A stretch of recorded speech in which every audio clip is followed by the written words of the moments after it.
Sorry Viji, அவசரப்பட்டுட்டேன். நான் கொஞ்சம் பொறுமையா இருந்திருக்கலாம். ஏன் விஜி, என் மேல உனக்கு கோவமா? நானும் தான் அவசரப்பட்டுட்டேன். இருந்தாலும் என்னவோ மனசுக்குள்ள தப்பு பண்ணிட்ட மாதிரியே ஒரு ஃபீலிங் விஜி. எனக்கும் அதே ஃபீலிங் தான். எங்க வீட்டுக்கு நான் எப்படி போவேனே தெரியல.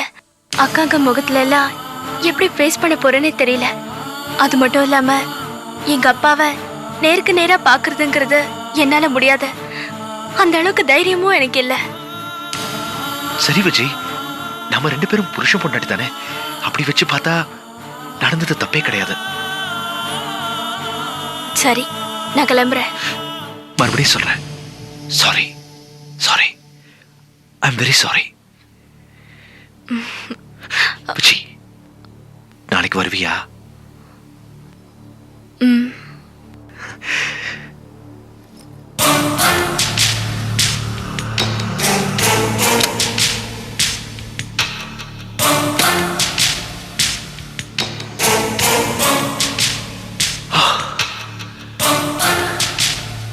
S yes S.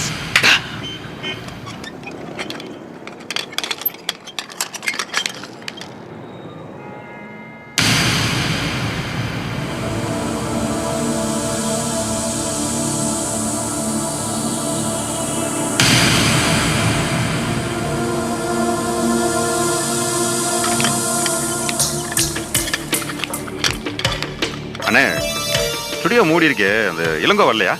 தெரியலையே, பெரும்பாலும் மூடி தான் இருக்கான். இல்லை ஏதாச்சும் லீவா? ஆமாமா, இன்னைக்கு